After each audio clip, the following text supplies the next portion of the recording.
आपका स्वागत है लाइफ टून पर। ये स्टोरी देखने के बाद मैं वादा करती हूँ आपका इस दुनिया को देखने का नज़रिया बदल जाएगा।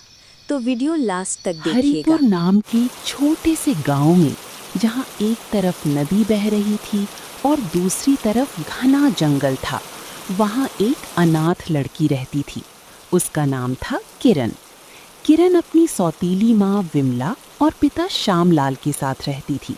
श्यामलाल गांव में लकड़ी काटने और बेचने का काम करता था, लेकिन महीने भर की कमाई से भी घर का खर्चा बड़ी मुश्किल से चलता था। घर में हमेशा गरीबी और झगड़ी का माहौल रहता था।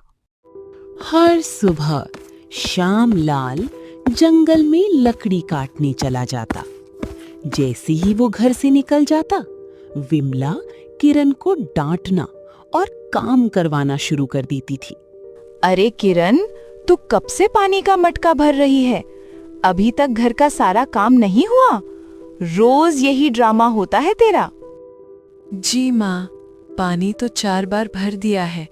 बस अब चूल्हा साफ कर रही हूँ और बाकी के बर्तन भी धोने हैं। जल्दी से सब काम खत्म कर। एक तो पैदा होते ही अपनी असली माँ को दुख दे दिया, अब हमें भी परेशान करेगी क्या? चल हाथ पैर हिल। तभी विमला की अपनी बेटी मीना आ जाती थी। मीना बहुत ही घमंडी, आलसी और जिद्दी लड़की थी। वो हमेशा अपनी माँ की तरह किरण पर अपना गुस्सा उतारती रहती थी। अरे किरण, इधर आ जल्दी। तेरी बहन मीना को भूख लगी है। पहले उसके लिए पानी और नाश्ता तैयार कर, फिर उसके लिए रोटियां सेक। उसके बाद ही बाकी काम करना, नहीं तो मेरी बेटी नाराज हो जाएगी और दिन भर घर में चिल्लाएगी। किरण चुपचाप सब काम करती रहती थी। एक दिन उसने मीना के लिए नाश्ता बनाया, लेकिन थोड़ा सा नमक कम पड़ गया। माँ देखो ना, इस किरण ने नाश्ते में चीनी बिल्कुल कम डाली और नमक भी सही नहीं है। ये बिल्कुल फीका और बेमजा लग रहा है। मैं एक भी कौर नहीं खाऊंगी, सब फेंक दो। किरण, तुझे इतना छोटा सा काम भी नहीं आता? नाश्ता बनाना भी नहीं जानती? लगता है तू जानबूझकर मेरी बेटी को परेशान करती है ताकि उसका मूड खराब हो जाए। आज शाम को तुझे बिल्कुल खाना नहीं मिलेगा। सुबह से तेरी बहन भूखी थी और तूने उसका नाश्ता खराब कर दिया। नहीं माँ, गलती से नमक कम पड़ गया होगा। मैं फिर से बना देती हूँ। चुप कर, आज तेरा कोई बहाना नहीं चलेगा। अब जा जंगल में से फूल, पत्ते और सूखी लकड़ियां तोड़ ला। घर के मंदिर के लिए चढ़ावा तैयार करना है। लकड़ियां ना लाई तो रात को भी खाना मत मांगना। बेचारी किरण चुपचाप सब सुनती रही। उसके दिल में बोझ था, लेकिन वो कुछ नहीं पाती थी। वो जंगल की तरफ निकल गई। वहां पहुंचकर एक पुराने पीपल के पेड़ के नीचे बैठ गई। वो पेड़ गांव वालों के बीच देवता का पीपल के नाम से मशहूर था। हे भगवान, मेरे पैदा होते ही मेरी असली माँ चली गई। अब ये सौतेली माँ भी मुझे अपनी बेटी नहीं समझती। रोज सुबह से शाम तक इतना सारा काम करवाती है, फिर भी अच्छा खाना नहीं देती। सिर्फ डांट और ठोकर ही मिलती है। क्या मेरी जिंदगी हमेशा ऐसे ही गुजरेगी?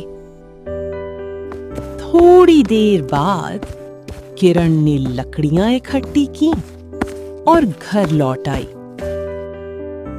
लो माँ, जंगल से सब कुछ ले आई हूँ। अब मैं घर का बाकी काम कर लेती हूँ और फिर खाना बनाऊंगी। विमला ने उसे फिर से खाना बनाने को कहा। इस बार किरण ने बहुत ध्यान से रोटी, सब्जी और दाल बनाई, लेकिन मीना ने फिर बहाना बनाया और सिर्फ 4 रोटियां मांगी।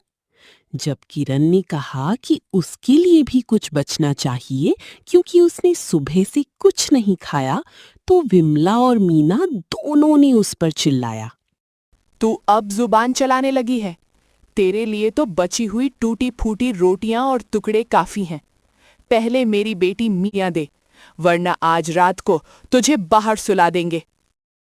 किरण ने चुपचाप रोटियां मीना को दे दी और खुद रसोई के कोने में बैठकर बची हुई छोटी रोटियों के टुकड़ों को एक थाली में इकट्ठा करने लगी। उसी वक्त घर के दरवाजे पर एक बूढ़ा तपस्वी आ गया। वो बहुत कमजोर और थका हुआ दिख रहा था।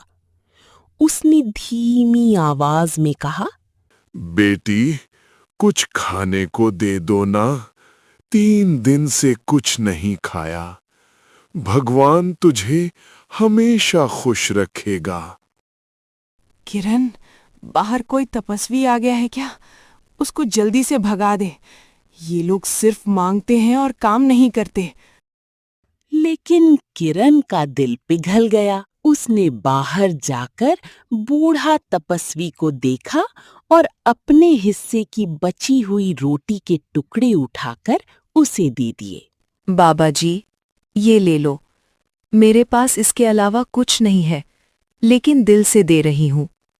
तपस्वी ने रोटी खाई, फिर मुस्कुराया और विमला को सुनाता हुआ बोला, सुन विमला, तेरी ये सौतेली बेटी किरण बहुत पवित्र और सच्चे दिल की है। इस गांव के बाहर वाले पीपल के पेड़ में देवता का वास है। एक दिन ये किरण इस राज्य की राजकुमारी बनेगी और महाराज वीरेंद्र के साथ उसका रिश्ता होगा। उसकी जिंदगी सुख और सम्मान से भर जाएगी। इतना कहकर बूढ़ा तपस्वी वहां से चला गया। विमला ये सुनकर गुस्से और जलन से पागल हो गई। उसने मन ही मन सोचा कि ये किरण राजकुमारी कभी नहीं बनेगी। अगली सुबह विमला ने श्यामलाल से जोर जोर से कहना शुरू किया, अजी सुनिए, किरण अब जवान हो चुकी है। कुछ भी करके इसकी शादी जल्दी कर दीजिए। मैंने एक गरीब मजदूर लड़के को देखा है जिसका नाम सोहन है। उसके पास कुछ नहीं है, लेकिन किरण के लिए यही सही रहेगा। हमारे पास इतना पैसा कहाँ कि अमीर रिश्ते देख सकें। श्यामलाल ने मना किया, लेकिन विमला ने जिद पकड़ ली। आखिरकार किरण की शादी सोहन से करवा दी, जो एक बहुत गरीब और मेहनती मजदूर था। मीना की शादी एक अमीर व्यापारी के बेटे से हो गई। कुछ महीने बाद किरण अपनी नए घर में रहने लगी। सोहन दिन भर मेहनत करता था, लेकिन एक दिन उसके पैर में गहरी चोट लग गई और इन्फेक्शन हो गया। वो काम नहीं कर पा रहा था। घर में दवाई और खाने का पैसा खत्म हो गया। किरण रोज पड़ोसियों के घर जाती, कपड़े धोती, बर्तन साफ करती, झाड़ू पोछा करती, लेकिन कोई बड़ा सहारा नहीं मिलता था। दिन वो मीना के बड़े हवेली जैसे घर गई और मदद मांगी। दीदी, प्लीज थोड़ी मदद कर दो। पतिदेव की हालत बहुत खराब है। दवाई के लिए पैसा चाहिए। आप लोग अमीर हो, कुछ तो सहारा दे दो। अब भुगतो अपनी किस्मत किरण। मैंने पहले ही कहा था, गरीब से शादी मत कर। अब खुद ही संभाल। हमारे पास टाइम नहीं है गरीबों की मदद करने का। जाते वक्त मीना ने एक पुरानी पोटली में थोड़ी सी बासी रोटी और थोड़ा सा चावल भर कर दे दिया। ये ले जा, घर में पड़ा था, इससे काम चला ले।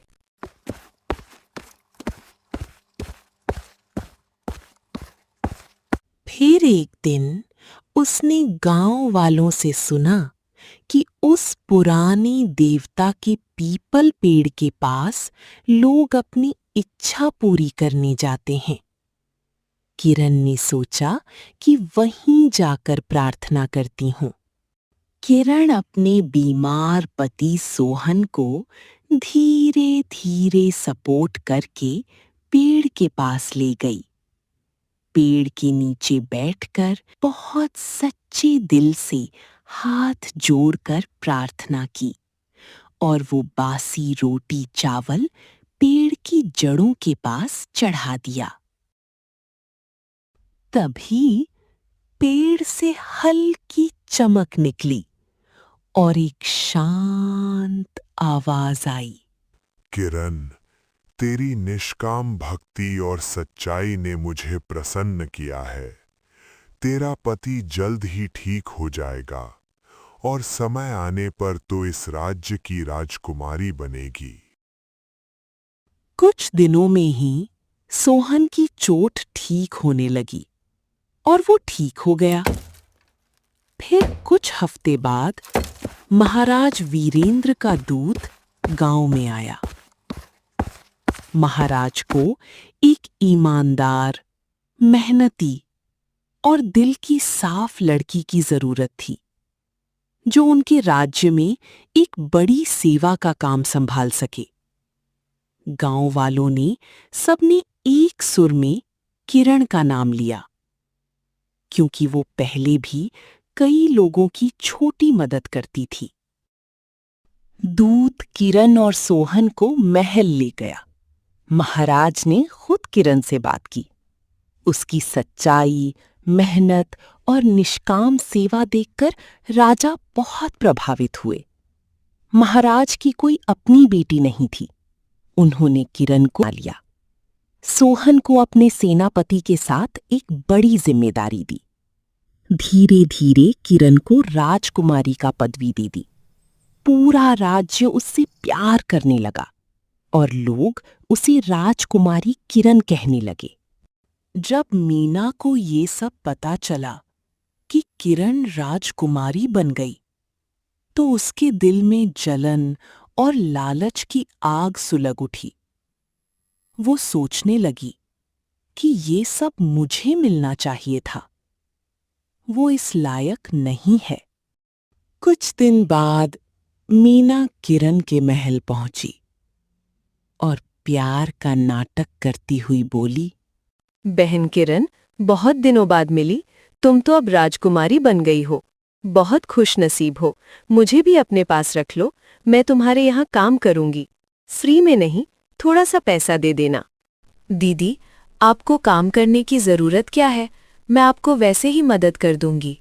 नहीं बहन, मैं काम करके ही लूंगी। बस मुझे रोज थोड़ा सा बासी खाना दे देना, वही मेरे लिए काफी है। ऐसे ही वक्त गुजरता गया। एक दिन मीना ने अपने पति से कहा, देखो, मैं किरण से भी ज्यादा होशियार हूँ। कल अमावस्या है। मैं बहुत अच्छी मिठाइयाँ बनाऊंगी। उन्हें थोड़ा बासी होने दूंगी और उस देवता के पीपल पेड़ को चढ़ाऊंगी। फिर मैं भी राजकुमारी बन जाऊंगी, उससे भी बड़ी और अमीर।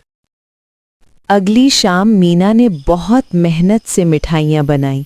पेड़ा, बर्फी, लड्डू, सब कुछ। उसने किरण से कहा कि कल सुबह मुझे ये मिठाइयाँ दे देना। अगली सुबह मीना ने वो मिठाइयाँ, जो अब थोड़ी बासी हो चुकी थी, लेकर पेड़ के पास पहुंची। पेड़ की जड़ों में रखकर उसने लालच भरी आवाज में कहा, हे देवता के पीपल, मैं बहुत गरीब हूँ। मेरी बहन ने मुझे ये बासी मिठाई दी है। मुझे भी राजकुमारी बना दो।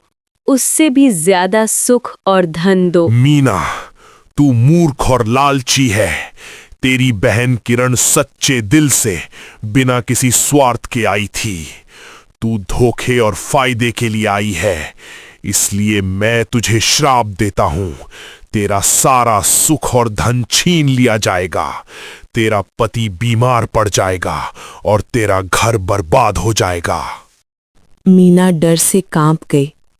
जब वो घर लौटी तो उसका पति सच में बहुत बीमार हो चुका था और घर का सारा पैसा, जेवर और सामान जैसे गायब हो गया था।